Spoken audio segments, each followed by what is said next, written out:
আসসালামু আলাইকুম। তুমি কিন্তু বলবো না আজকে আমাদের স্বাস্থ্য খাত রিফর্ম কমিশনের মাননীয় সদস্যবৃন্দ আজকে এটার প্রধান ডক্টর আবুল কালাম আজাদ খান স্যারের নেতৃত্বে আমাদের চিফ অ্যাডভাইজারের কাছে তাদের রিপোর্টটা পেশ করে। তাও এটা নিয়ে আমার পুরো স্বাস্থ্য কমিশনের যে 10 জনের মেম্বার সবাই আছেন, আমি আমার মাইকটা হ্যান্ড ওভার করছি। তার আগে আমার মনে হয় যে সবাই যদি পরিচয় দিতেন তাহলে বেটার হতো। এই যে আমি মাইক হ্যান্ড ওভার। আসসালামু আলাইকুম। ডক্টর আজহারুল ইসলাম খান, আইসিডিডিআরবিতে আছি এবং এই স্বাস্থ্য খাত সংস্কার কমিশনের মেম্বার।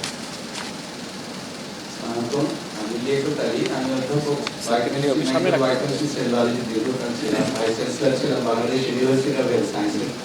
রিটায়ার করার পরে আমি প্রকৃতির ফাউন্ডেশন নামে একটা প্রতিষ্ঠান চালাই, পরিবারে সংস্কৃতি বিকাশ কেন্দ্র নামে অনেক কিছু একটা প্রতিষ্ঠান। আসসালামু আলাইকুম, আমি সৈয়দ আকরাম হোসেন, আমি একজন ক্যান্সার বিশেষজ্ঞ, স্বাস্থ্য খাত সংস্কার কমিশনের সদস্য। আসসালামু আলাইকুম, আমি ডক্টর আবু মোহাম্মদ জাকির হোসেন। আমি আমার একটু পরিচয় দেবো, কারণ এত অগাস্ট গ্যাদারিংয়ের সামনে একটু আমি আমার ব্যাকগ্রাউন্ডের সামনে একটু বলবো। আমি পরিচালক ছিলাম প্রাথমিক স্বাস্থ্য পরিচর্যা রোগ নিয়ন্ত্রণের, আইডিসিআরের, এবং ব্যুরো অফ হেলথ এডুকেশনের চিফ ছিলাম আমি। আমি দক্ষিণ পূর্ব এশীয় আঞ্চলিক যে অফিসটা আছে বিশ্ব স্বাস্থ্য সংস্থার, সেখানে আমি আঞ্চলিক উপদেষ্টা ছিলাম। আর বর্তমানে আমি কমিউনিটিক স্বাস্থ্য সহায়তা ট্রাস্টের চেয়ারপারসন। আর এখানে আমি অন্যদের মধ্যে আমি সদস্য। থাকবে না, এটা চাইতে আমার অন্য পরিচিত বিষয়। আমি আমাদের প্রধানের পক্ষ থেকে আপনাদের অভিনন্দন জানাই, শুভেচ্ছা জানাই, এবং শুভ আগমন হিসাবে আমি চিন্তা করছি আপনাদের এখানে উপস্থিতি। ধন্যবাদ। আসসালামু আলাইকুম। আমি প্রথমেই আপনাদের কাছে কৃতজ্ঞতা জানাই যে আপনারা এত সময় ব্যয় করে এসছেন। আমি প্রফেসর আবুল কালাম আজাদ খান, আমি ডায়াবেটিক সমিতির সভাপতি এবং এই কমিশনের প্রধান। আসসালামু আলাইকুম, আমার নাম এমএম মির্জা, আমি ভারতীয় স্বাস্থ্য সচিব। আসসালামু আলাইকুম, আমি অধ্যাপক সাহেব Akhtar, teacher, professor of gynae, Bangladesh medical research কাউন্সিলের চেয়ারম্যান এবং প্রতিষ্ঠাতা একটা হসপিটাল দরিদ্র মায়েদের জন্য মাউস ইনস্টিটিউট অফ ফিজিক্যাল অ্যাম্বুলেন্সি, আর এই কমিশনের সদস্য। আসসালামু আলাইকুম, আমি সৈয়দ আব্দুল হক, আমি একজন অবসরপ্রাপ্ত চিকিৎসা শিক্ষক। আসসালামু আলাইকুম, আমি আহমদ এহসানুর রহমান এহসান, কাজ করি আইসিডিডিআরবিতে জনস্বাস্থ্য বিশেষজ্ঞ এবং গবেষক হিসেবে স্বাস্থ্যখাত সংস্কার কমিশনের। আসসালামু আলাইকুম, আমি কুমার আসিফ, ঢাকা মেডিকেল কলেজের ফিজিওলজি আছি। শুধু এতটুকুই আছে, বাকিগুলো আমাদের সুযোগ হয়ে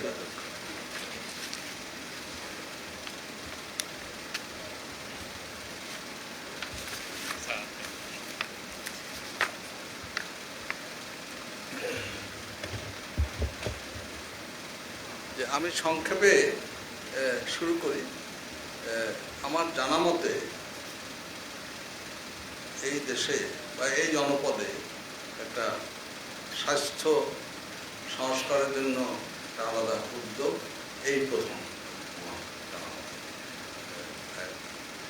এখানে যে সরকার যে মেম্বার দিয়েছিল, আমি কমিশনের পক্ষ থেকে বলতেছি যে আমি খুবই ভাগ্যবান যে কমিশনে যারা মেম্বার দিয়েছিল তারা সবাই এই বিষয়ে শুধু অভিজ্ঞতাই নয়, তারা আরও লেখাপড়া করে যাতে একটা যুগোপযোগী একটা প্র্যাকটিক্যাল সংস্কার প্রস্তাব দিতে পারে তার জন্য অনেক পরিশ্রম করেছে। দ্বিতীয় কথাটি হলো, এরা সবাই খালি অভিজ্ঞতা না, তারা সবাই কিন্তু এই হেলথ কেয়ারের ব্যাপারে প্যাশনেট, খুবই প্যাশন। সেই জন্য আমাদের রিপোর্ট করতে অনেক ডিসকাশন করতে হয়েছে। আমি ফিগারগুলো দিচ্ছি, তার সময় লেগে যাবে। সমস্ত দেশব্যাপী অনেক স্টেক হোল্ডারদের সাথে আমরা আলাপ করেছি, জনমত জরিপ করেছি, করে এবং অ্যাট টাইমস নিজেদের মধ্যে খুবই ডিবেট তো খালি হয়েছে না, একটা হিটেড ডিবেট হয়েছে, কিন্তু ইন দ্য এন্ড আমরা কাম টু এ কনসেনসাস, সেইটা আমরা প্রেজেন্ট করেছি। আমি খালি একদম সার সংক্ষেপটা বলব। সার সংক্ষেপ হলো যে প্রথম কথা হলো যে আমরা যতই বলি না কেন যে স্বাস্থ্য সবার অধিকার, এটা তো লিগ্যাল ইমপ্লিকেশনস নাই। তো আমরা বলেছি যে প্রাইমারি হেলথ কেয়ার WHO ডেফিনেশনে যেটা আপডেটেড হয় সেটা সে প্রাথমিক স্বাস্থ্য পরিচর্যা, সেটা will be the constitutional obligation for the government and also will be the constitutional right for the population.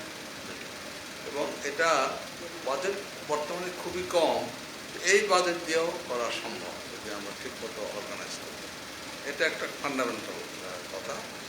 দ্বিতীয় হলো যে যদি স্বাস্থ্য কেয়ার দিতে হয় তাহলে পরে এটা একটা আলাদা হেলথ অথরিটির আন্ডারে আসতে হবে। তো আমরা প্রপোজ করেছি যে একটা বাংলাদেশ স্বাস্থ্য কমিশন যে ওভারসি করবে, পরিচিত ইস্যুগুলো আলাপ করবে। আর একটা হলো স্বাস্থ্য সেবা বিভাগ, সেটা কিন্তু হবে ডিসেন্ট্রালাইজড হয়ে যাবে, এক জায়গায়, হ্যাঁ, সেটা এক জায়গায় থাকবে না, দেশে অনেকগুলো প্রত্যেক ডিভিশনে একটা হতে পারে এবং সেই ডিভিশনের মধ্যেই তাদের চাকরি। এবং ঢাকা, বাংলাদেশের মেইন দুইটা শহর, বড় শহর ঢাকা এবং চট্টগ্রাম একটা পাহাড়ি এলাকা, মানে অনেকগুলো আছে, ডিটেলস আছে। আরেকটা হলো যে স্বাস্থ্য শিক্ষা, এই জিনিসটা ট্রান্সফারেবল জব দেওয়া হতে পারে না, পার্ট টাইম জব দেওয়া হতে পারে না। আমরা রেকমেন্ড করছি যে এই স্বাস্থ্য শিক্ষা ইনস্টিটিউটগুলো সবগুলো এটা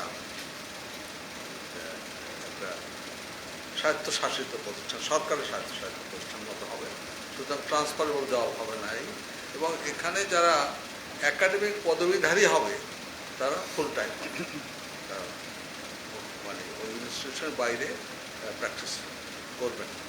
তো যাতে মানসম্মত মেধাসম্পন্ন লোক আকৃষ্ট হয় সেজন্য তাদের জন্য আলাদা পে স্কেল করতে হবে।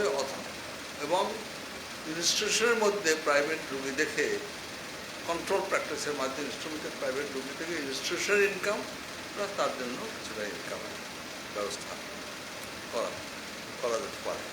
তো এই হলো আলাদা জনস্বাস্থ্য, হ্যাঁ, জনস্বাস্থ্য ইনফ্রাস্ট্রাকচার আলাদা না, সে তো বলছি যে প্রাইমারি। তো এই এবং এনাফ এমফেসিস দেওয়া হয়েছে যে যাতে আমাদের দেশের সমস্যার জন্য গবেষণা ব্যবস্থা থাকে, তার গবেষণা ফুল টাইম লোক দরকার, ওষুধপত্র সহজলভ্য করা যায়, তো ডিটেলস আছে। তো আমি সংক্ষেপে বললাম, অন্যরা যদি আপনাদের কোনো প্রশ্ন থাকে তাহলে কমিশনের মেম্বাররাও রেসপন্ড করতে পারবেন। আমি আবার প্রেজেন্টেশন করতে হবে। হ্যাঁ, ঠিক আছে, আমি আবার আপনাদের কাছে ধন্যবাদ, শুধু মানে আপনারা যে এসছেন তার মানে জিনিসটাতে আপনার ইন্টারেস্টেড, তা আপনার ইন্টারেস্টেড না হলে তো কাজটা হবেই না। সুতরাং আপনাদের কাছে ধন্যবাদ ও কৃতজ্ঞতা জানিয়ে আমার বক্তব্য শেষ করছি। তো কমপ্লেনটা প্রেজেন্টেশন দিয়ে দাও।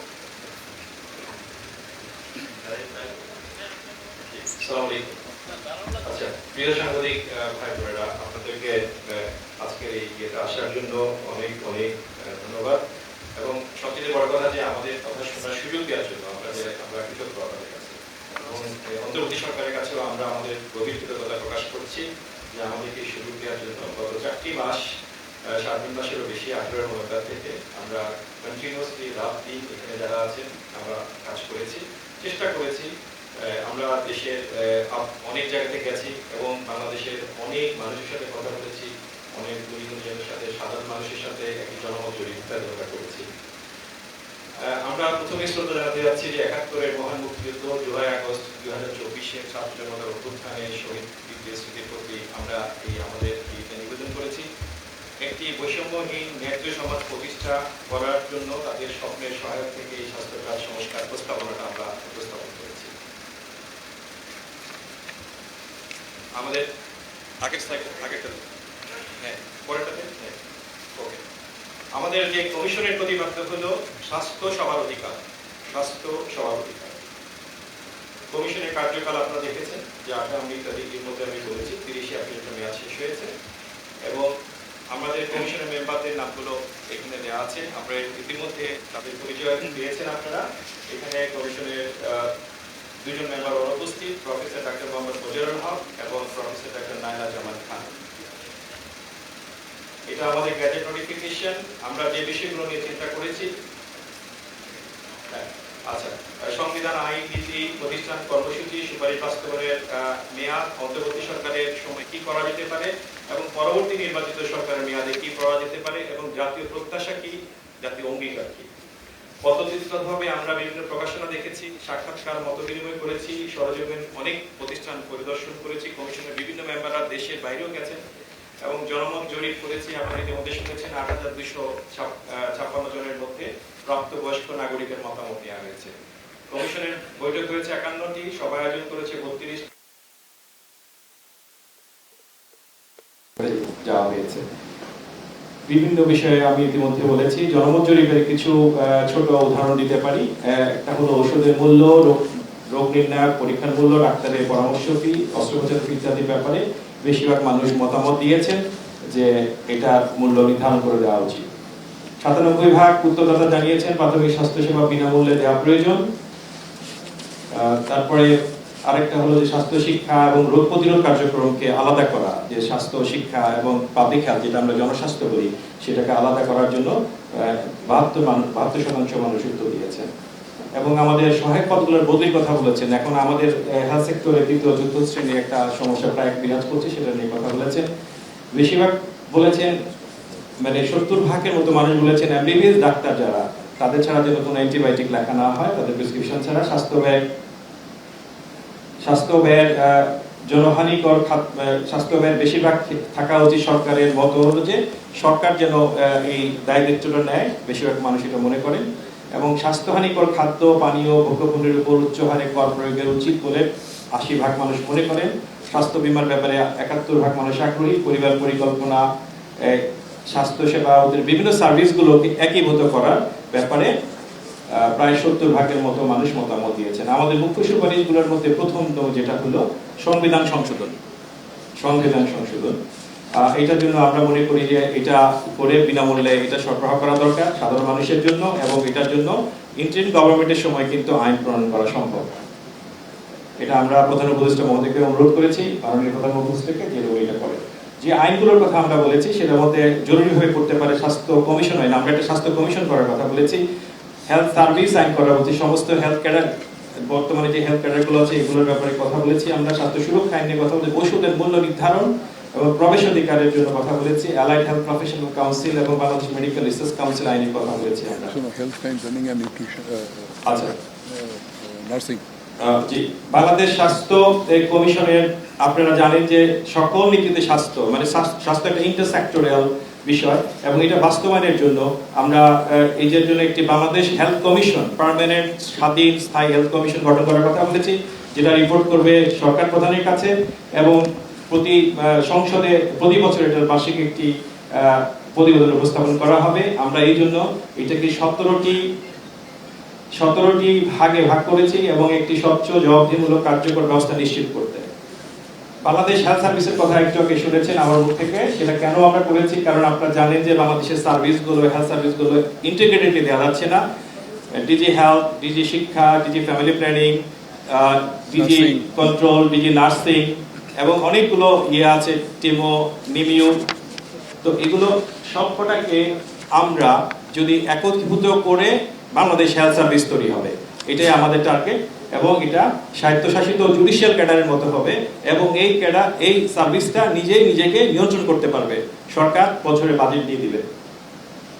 এটা বিকেন্দ্রীকরণ করার কথা বলা হয়েছে। বিকেন্দ্রীকরণে আমরা বলেছি যে শুধুমাত্র আমাদের প্রফেসর আজাদ স্যারের কাছ থেকে আপনারা শুনেছেন যে ঢাকা সহ সারা বাংলাদেশে এটার জন্য স্বাস্থ্য সেবাটাকে পুরোপুরি বিকেন্দ্রীকরণ করে দেয়া, রিজনাল হেলথ অথরিটি তৈরি করা, এর মধ্যে বিশেষ করে পার্বত্য অঞ্চলের জন্য একটা আলাদা।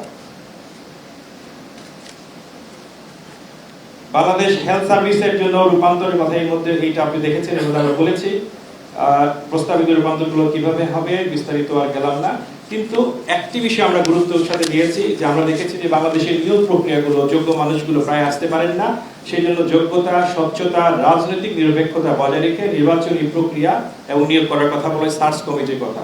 আমরা দেখেছি যে প্রায় সময় হেলথ সার্ভিসে যিনি প্রধান হবেন, উপপ্রধান হবেন, মহাপরিচালক যিনি হবেন বা মেডিকেল বিশ্ববিদ্যালয়ের উপাচার্য হবেন, এটা সার্চ কমিটির মাধ্যমেই এগুলা বিবেচনা করে বের করে উপযুক্ত মানুষগুলোকে পদায়ন করা হবে। একটি স্বতন্ত্র পাবলিক সার্ভিস কমিশন গঠন করতে হবে। এই জিনিসগুলো কিন্তু সরকার আইন করে করতে পারে। আমরা প্রাথমিক স্বাস্থ্য সেবা কেন্দ্র গ্রামে এবং শহরে আপনারা জানেন যে প্রাথমিক ডাক্তাররা আজকেও সকালবেলায় কথা হচ্ছিল যে কোথায় রোগীরা যাবেন তারা জানেন না, শহরে কোথায় যাবেন, সরাসরি হাসপাতালে হচ্ছে, প্রাইভেট চলে যেতে হচ্ছে, কিন্তু একজন জেনারেল প্র্যাকটিশনার বা প্রাইমারি কেয়ার ফিজিশিয়ানের কাছে প্রথমে উনি অ্যাটেন্ড করবেন। শহর অঞ্চলে এখন নাই, সেটা তৈরি করা হবে এবং গ্রাম অঞ্চলে ইউনিয়ন পর্যায়ে এটা করা হবে এবং এইটা সরকার এই সময় পারবেন এবং এটা এই সময় এই জায়গাটাতে সার্ভিসটা পুরোপুরি ফ্রি হবে এবং এইখান থেকে রোগীদের রেফারেল করা না হলে জেনারেলি কোনো রোগী উপরে ফ্রি সার্ভিস পেতে পারবেন না। সুতরাং আমাদের একটা রেফারেল কাঠামোগত ব্যবস্থা থাকবে। জনবল সংস্কারের জন্য যেটা হয়েছে, বাংলাদেশে দেখা যাচ্ছে জনবল সংস্কারের কোনো নীতি নিয়ম শৃঙ্খলা নেই। যখন যার খুশি যেভাবে খুশি, যে ক্ষমতাশালী বা পাওয়ারফুল তারাই জনবল তৈরি করে ফেলে, পোস্টকেশন করে ফেলে। সেটা না করে একটি সমন্বিত প্রয়োজন মাফিক, যেটা ডাক্তার হোক, নার্স হোক, হেলথ কেয়ার আদার প্রফেশনাল তাদের সবার জন্য একটি পরিকল্পনা মাফিক দীর্ঘমেয়াদী পরিকল্পনার মাধ্যমে এই পরিকল্পনাগুলো করা হবে। আরেকটি বিষয় ইম্পর্টেন্ট, ক্লিনিক্যাল এবং প্যারাক্লিনিক্যালের ক্ষেত্রে আপনারা জানেন যে শিক্ষক, আরো স্যার বলছিলেন যে শিক্ষক ক্যাটেগরি চালু করা, যাতে করে নন প্র্যাকটিসিং ভাতা এবং অতিরিক্ত প্রণোদনা প্রদান করে নিশ্চিত করা যেতে পারে। পেশাগত নিরপেক্ষতার জন্য আপনারা জানেন যে পেশাগত নিরপেক্ষতার জন্য বিভিন্ন সময় রাজনৈতিক দৃষ্টিভঙ্গিগুলো অনেক বেশি প্রাধান্য বিস্তার করে, সেগুলো কিভাবে নিয়ন্ত্রণ করা যেতে পারে সেই জন্য আমাদের একটা রিকমেন্ডেশন আছে। আমরা দেখেছি যে বাংলাদেশে অসংখ্য মেডিকেল কলেজ হয়েছে, কোনোটার মান আছে, কোনোটার মান নাই এবং এটা ওয়ার্ল্ড ফেডারেশন অফ মেডিকেল